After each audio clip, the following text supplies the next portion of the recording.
I'm recording this also. This is going to be short. There's not a lot we can talk about. So I'm not going to go through this whole PowerPoint because I kind of beat it to death. But we have mechanical timers, semiconductor timers, etc. Okay, here's our schematic symbols. Not what we've got on delay timers and we've got off delay. All right, on delay is you start the timer and when it's done counting or timing, something comes on. Off delay is you tell something to go off and it waits X number of seconds before it actually turns it off. It's an off delay. You with me? So there's three types of instructions. We got a TON, a TOF, and an RTO. So we're going to briefly talk about each one. And I'm going to program it. And this video is going to be on YouTube, and you can review it, go home and watch it on your smartphone, whatever. But we've got a TON. Now, there's some things that are associated in the SLC or RS Logic 500. We got a preset time. That's where you're going. We have an accumulated time. That's where you're at. Then we have a time base. Are we going to do it in seconds? 100th of a second, 10th of a second, etc. That makes sense. So let's go. Here's an on delay timer instruction. When the logic to the left of it becomes true, it begins to time. Okay? They're associated with the T4 data file. They're a predefined data file block. Okay? You make up timers. The T4 data type works on all the timers. You're going to have a timer, you're going to have a T4. Well, that's the default. You might have a T20, but you're going to start with a T.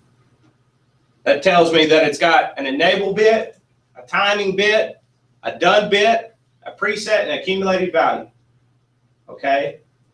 The preset and accumulated, those are where you put in the numbers. Okay? The enable, TT, and done bit, those are the bits you use to activate something when the timer is done or not done, depending on the type of timer. When the timer activates, you're going to use an enable, TT, or done bit more than likely to do something with it. Here they go. Enable bit is true whenever the timer instruction is true. That means when the logic to the left of the timer is true, the enable bit comes on. Remember that. When the logic to the left of the timer is true, the enable bit comes on. While it's counting, while the accumulated value is changing, the TT bit comes on. Once it's the accumulated value equals the preset value, the done bit comes on. Are you with me? All right. Here we have preset values. The time base, you don't really see that. You have to change it in the instruction, but it's in there. Let's program one real quick. Watch. How's that sound?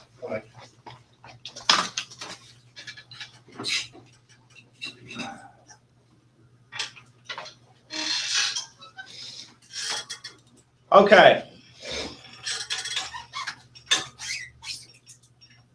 So let's say that I want to delay on this motor. Okay. So I'm going to change this up a little bit.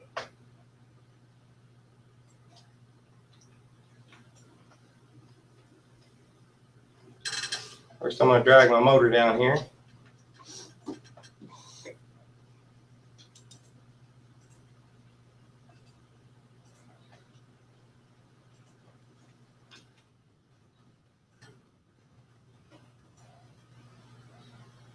I'm going to pick a timer base.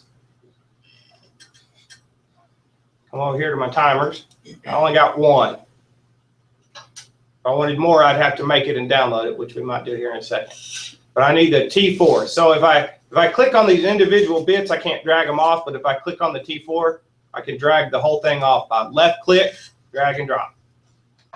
We'll leave the time base at 1. We'll set a preset of 5 seconds. Here, instead of latching it with the motor output, we'll just latch it with the enable bit off the timer. Here we go. All right. And down here at the bottom, we'll use the done bit off the timer to turn on the motor.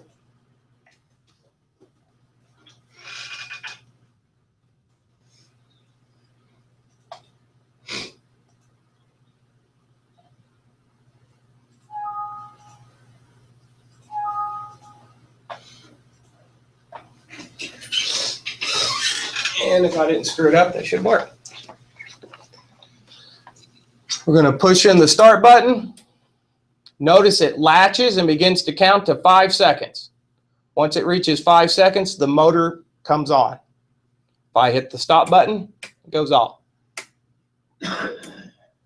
My time base is 1, so that means it counts in seconds. All right, let's change our time base.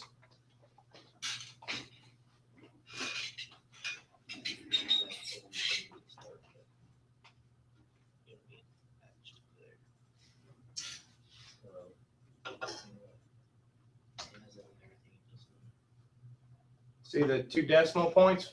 So if I move it over here, 1, 2, and I move this over 1, 2. So it should be, that's right.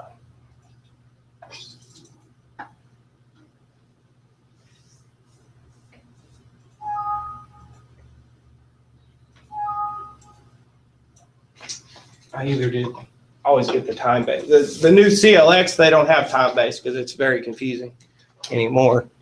Let's see. It should be 1, 1000, 2, 1000, 3, 1000, 4, 1000, 5, 1000. It's still 5 seconds, but it's got a different time base. All right. That's probably about all the time base you're going to use, but we could go to another step if we wanted to.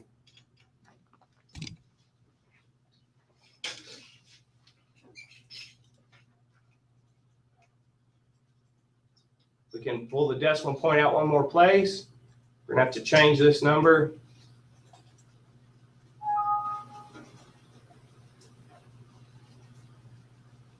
Uh-oh. Well, I've got an old processor. It says you can't go that slow. But that would be 5 seconds, so we'll cancel that. Really not much point in going that small. So, we've got TOM behind us, right? We understand what's going on there. Pretty simple.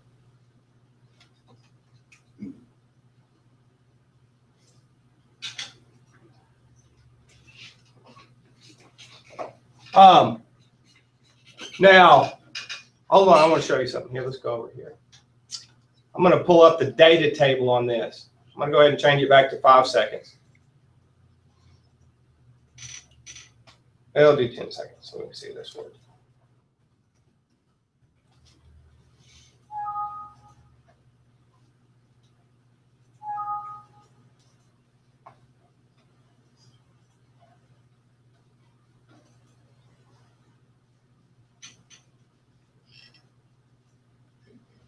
Look at the bits when we enable it.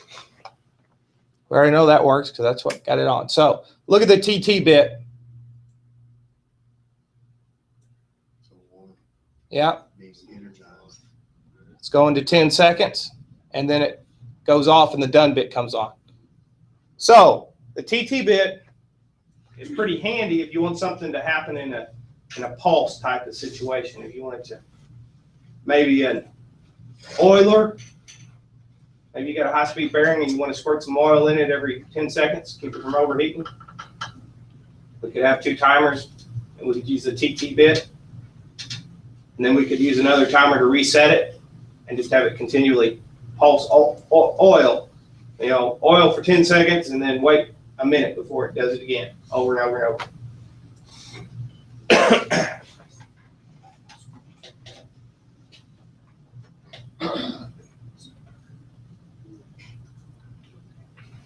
So that pretty much sums up the on delay, right? Any questions? Preset and accumulated, do they add to each other, or are they the same? The preset is where we're going. The accumulated is just the current time. Do I have a half-second timer? You know what that accumulated value means to me? Not diddly squat, because I can't even see it flip. About a tenth of a second, I couldn't even set it, but that's what the accumulated value means. We don't have to do that. We don't have to do that because we just did it. Here showing it like, you know, a startup horn. You could use it for a startup horn. I mean, it's whatever you can. Here's a lube oil. You can use it to lube something when it's running. We can use them for sequential motor control. Here, what we're doing is we're starting up output, whatever that, we're starting up M1. Then we're waiting for this pressure switch to build or whatever M1's doing. Once the pressure reaches where it's supposed to be, we're turning on M2 and we're starting a timer. And then a few seconds after the timer is done, we're starting M3. We're using a sequential motor control function. Off delay works exactly the opposite. When the logic to the left of it becomes false, it begins to time. So let's program one of those. Look at it.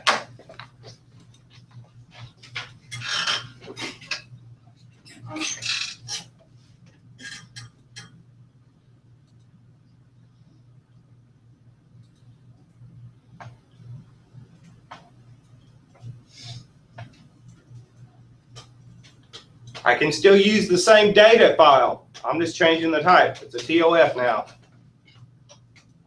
Change it down to 5. I don't like that one.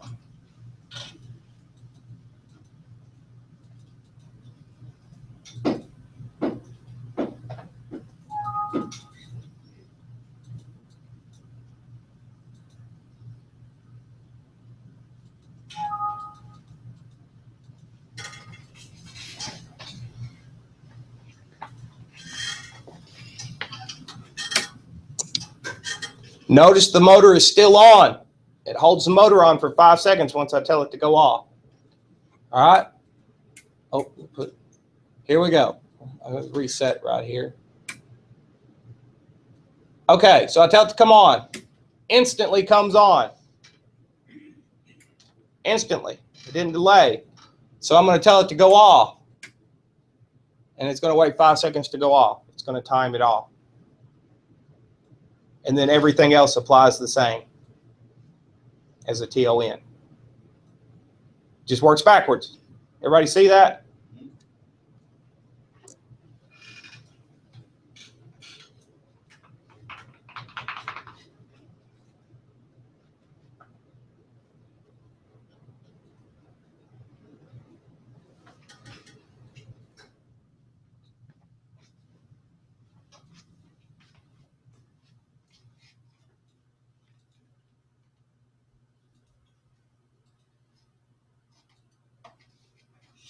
Here showing a shutdown sequence. Whenever you flip the switch, we're shutting them down in a sequence. See how it's timing off if that's at 5, 10, and 15?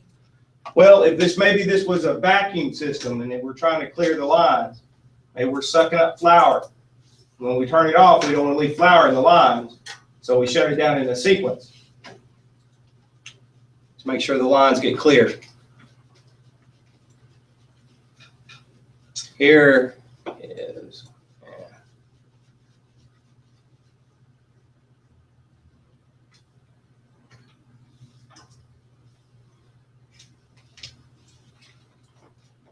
here we have fluid pumping process. Let's see, before starting, PS1 must be closed when the start button is pushed. The pump starts.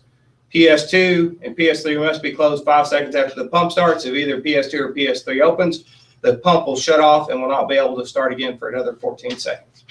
So what they're saying, it's a safety deal. I don't know, maybe We're waiting for pressure to build. If pressure don't build, then I'm pumping acid into the floor, right? We assume. So here we have limit switch. It tells it to come on. As long as it's not done, we're going to start this up. When it is done, we're going to turn M2 on. Here's some pilot lights.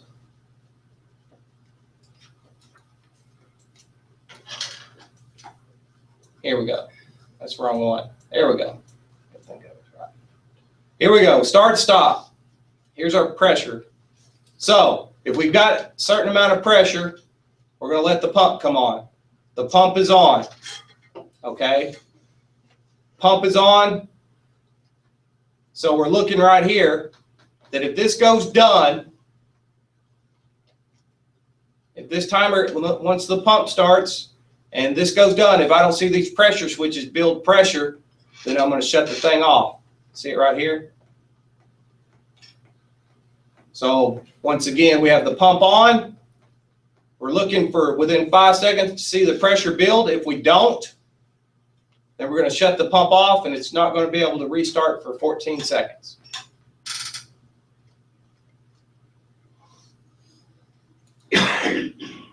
Now we've got one other thing, a retentive timer.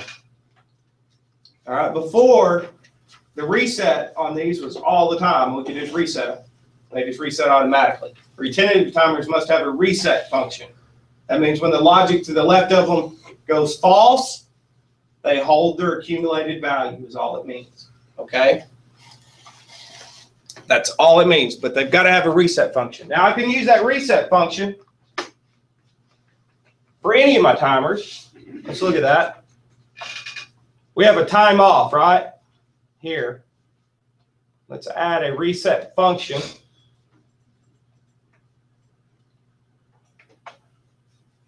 We'll call it override.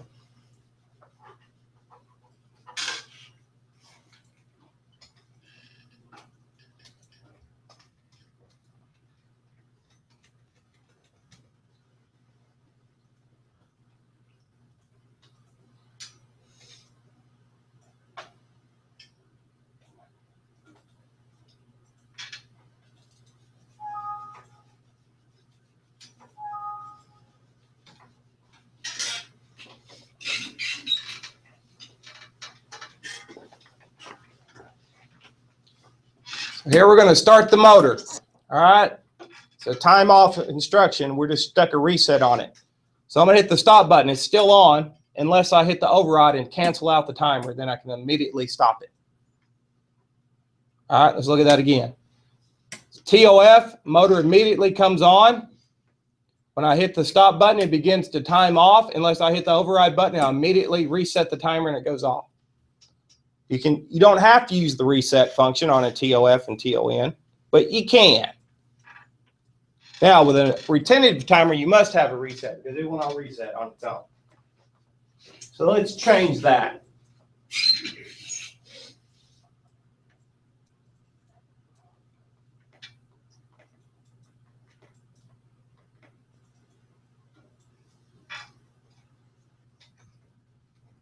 Probably have to change the logic to see how this works.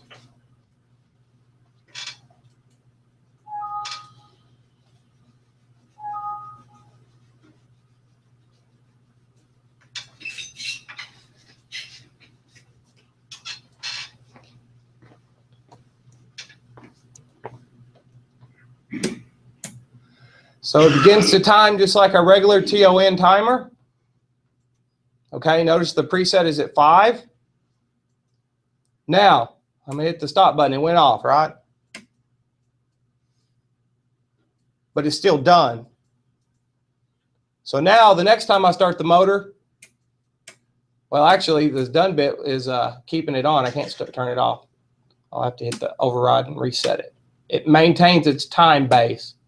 You see that? Only way to shut the motor off now is to hit the override button to reset that timer because it doesn't reset on its own. That's the only difference. And in all my years of programming, I've used a retentive timer once. All right, probably won't use it in motor control. What I did was, let's say we had to sterilize a tank. It's a chicken foot sucker. It sucked up chicken feet.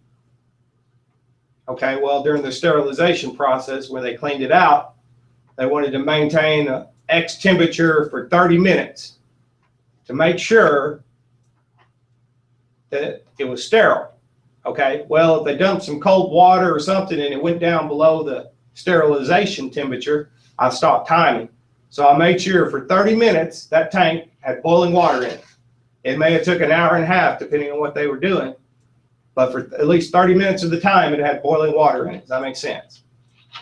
Before I would let them reset and use it for production without without a supervisor override. So when they were sterilizing, they couldn't run production until they boiled it out for 30 minutes. Regardless if the temperature had dropped or somebody had opened the valve and dumped all the half the water out and refilled it with cold water, it was boiling for 30 minutes. So that'd be one use. That's the only time I ever used a retentive timer.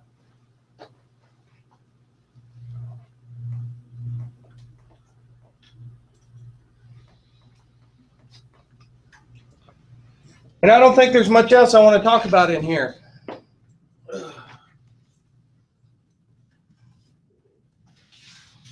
Oh, cascading timer. Yeah, I want to talk about that.